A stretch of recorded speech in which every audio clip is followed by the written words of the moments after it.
ইদানিং টিকটকের ভিতরে বা ফেসবুকে ঢুকলে একটা জিনিস দেখা যায় যে মানুষকে গলার ভিতরে শিকল লাগাইয়া বানর বানাইয়া বিভিন্ন ধরনের কথা বলে যে আগেকার মানুষ কিভাবে বাজার করে নিয়ে আসত, আগেকার মানুষ কেমন ছিল, সবাইকে ঘুরে সালাম দাও।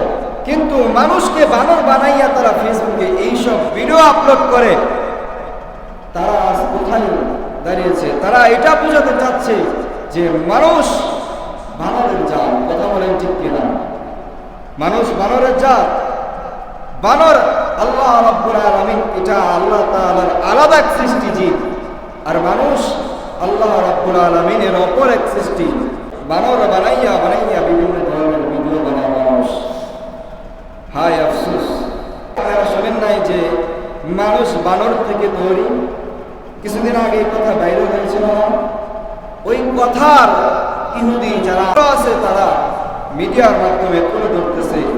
আপনারা বিভিন্ন ধরনের ফেসবুক বা ইউটিউব টুইটারের ভিতরে ঢুকলে দেখতে পারবেন যে তারা এইসব বিষয় নিয়ে মুসলমানদেরকে হেনস্থ করতেছে যে আসলেই মুসলমান বানরের বাচ্চা ছিল।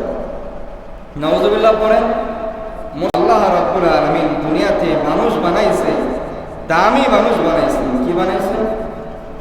আল্লাহ রাব্বুল আলামিন দুনিয়াতে হাজার হাজার মাখলুকাত বানাইছে। আল্লাহ রাব্বুল আলামিন কোন মাখলুকাতকে বানায়া এই কথা বলে নাই লাকাদ খালাকনাল ইনসানা ফি আহসানি তাকওয়িম। মানুষকে যেই কথা বলেছেন যে আল্লাহ রাব্বুল আলামিন বয়ান করতেছেন, আল্লাহ রাব্বুল আলামিন বলতেছেন যে দুনিয়ার ভিতরে মানুষ হচ্ছে সবচেয়ে বড় দামি, আর এই মানুষ হচ্ছে সবচেয়ে বেশি সুন্দর।